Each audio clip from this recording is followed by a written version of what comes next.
Hello Scorpio, welcome dito sa aking channel Scorpio.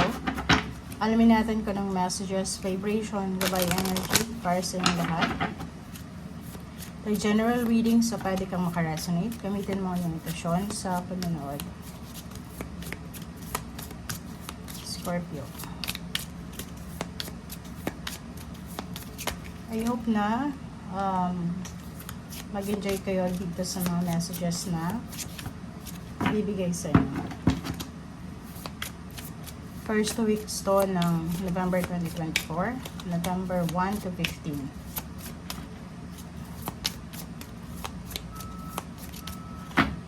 Wala. Okay, meron na. Okay, Scorpio, number 7, amplify your positive emotions. Wow. So, yung first card mo dito is nagsasabi na kailangan mong i-amplify, i-multiply yung positivity sa buhay mo. So, kung masaya ka, spread the happiness, parang gano'n. Spread your happiness, spread the good vibes and positivity.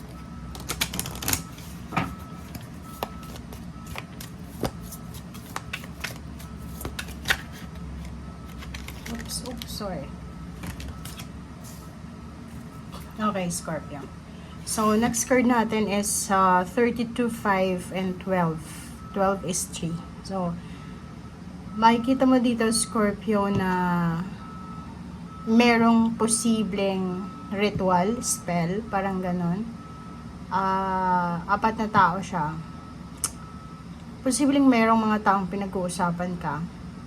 Or posibleng merong mga tao dito na ikaw ang laman ng kanilang conversation, phone, 'di ba? Chat, call, or kung sino man siya. Okay? Or kung ano man siya. So, mag-iingat ka sa paghahatid balita. Like for example, pag may nagtanong sa'yo, "Oy, Scorpio, kumusta ka na?" Kung ano yung tanong nila, yun ang sagot mo.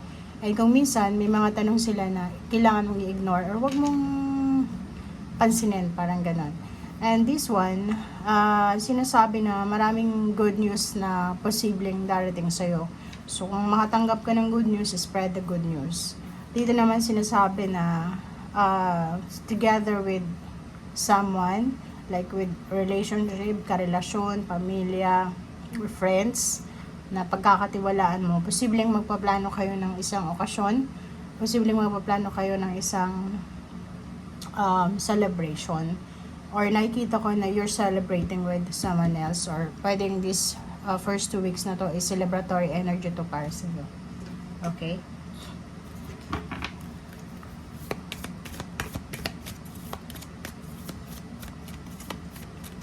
Okay, 1 card lang tayo dito, guys. Oh, 2 yung gustong lumabas. Wow! Listen to your intuition. Yun yung sinasabi sa'yo. And recovery. So, mahinig ka sa sinasabi ng iyong intuition. Kasi dito sinasabi na, yun nga, di ba, in case lang na may matanggap kang mga chismis, balita, ganyan-ganito, bago ka maniwala, make sure na hanapin mo yung tamang detalye. Di ba? Wag maniwala agad-agad. And makinig tayo sa instinct natin kung dapat ba natin yung paniwalaan or hindi. Recovery. So, may recovery dito. It's either emotional recovery, makaka-recover ka from pain, heartaches, backstabbing, or pagdatraidor, or pwedeng anything na kailangan maka-recover. It's either money na wala sa'yo, trabaho, negosyo, friendship, relationship, trust, or anything, may recovery dito. Okay?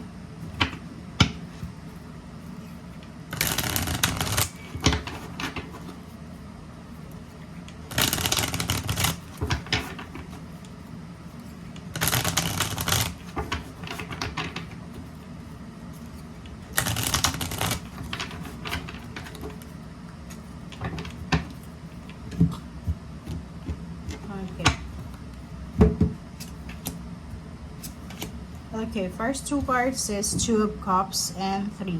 So, nakikita ko sir dito na isa sa posibleng makaka-recover or marirecover mo this first 2 weeks ng November is your health. So, physical health. Posibleng maayos yung health mo this November. this month of November. Next is relationship. Like may mag-asawa, mag-live-in partner, mag-boyfriend, girlfriend, magpapamilya, magpipinsan, magkakapitbahay, magkasosyo sa trabaho, trabaho, pareho silang kliyente. So, nakikita natin yung recovery dito. Okay, so, meron ditong The Empress. Marami din na posibleng relationship na mabubuo. So, mga new relationship siya na magbo-blossom.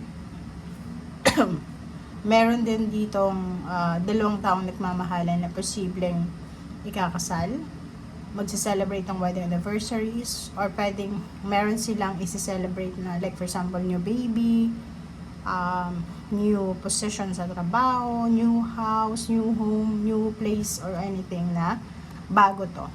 Okay.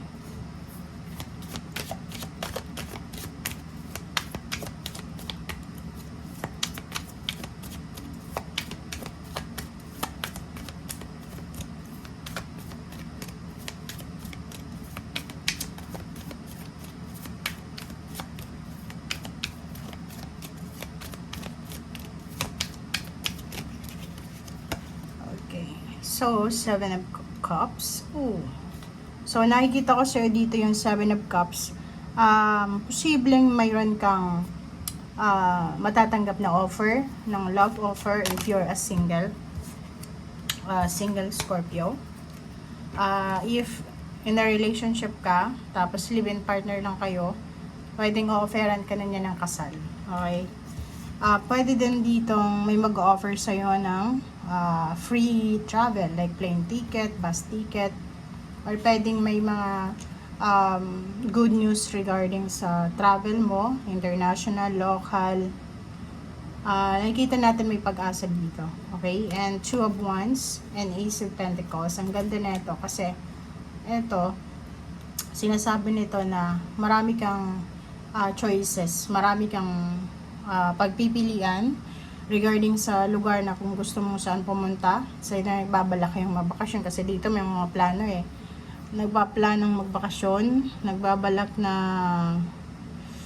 lumipat ng lugar.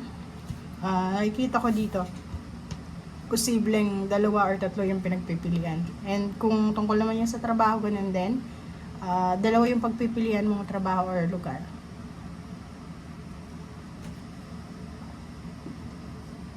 Etong bagong papasukin mong trabaho, pwedeng malayo siya. So, kung nagpaplano kang mag-ibang bansa, sinasabi sa'yo ng barahan na maraming offers, maraming available na trabaho this month ng November. Ikaw lang yung magsasawa. Parang gano'n. Sabi na eh. Diba? So, kung ano daw itong sisimulan mo, kasi since money tayo dito sa Ace of Pentacles, kung ano man itong sisimulan mo, like for example, nag-aaral ka, nagte-training, nagsa-seminar, or nag-a-apply ka ng trabaho, sinasabi dyan talaga na kung ano man yan, ang result niyan is 10 of Pentacles. Siyempre pera, lump sum of money, malaking halaga. Ang galing, no, Scorpio. Pwedeng makatanggap ka din ng inheritance, payouts, lump sum of money. May pwedeng tumataya sa loto, EC2, or sa mga chance winnings, parang ganon. Meaning sa game chances, parang ganon. Yung iba din sa inyo dito is posibleng promotion sa trabaho. Salary increase, payouts, payment incentives, pagtaas ng posisyon sa trabaho. Nakikita ko yung fair, yung stability, fairness sa paligid mo. And 9 of Wands, meron kang tinatrabaho sa ngayon na posibleng magdadala sa iyo to ng sobrang katatagan sa usaping financial or even emotional. Ang 9 of Wands na to ay sobrang workaholic. Diba? Parang araw-gabi kang nagtatrabaho. Wala kang sinasayang na oras. Or yung iba gabi natutulog, pero sa umaga nagtatrabaho. 5 of Pentacles. Kaso lang, same sa ibang zodiac signs na mag-iingat kayo sa paggastos ng pera. Kasi, di ba, kahit gaano kalaki yung income natin, kung hindi tayo marunong mag-balance, mag-manage ng salapi, palaging kulang pa rin. So, sinasabi sa'yo dito, mag-iingat ka. Ano lang, balance, Emperor. Okay? So, thank you guys for watching and see you again. Bye!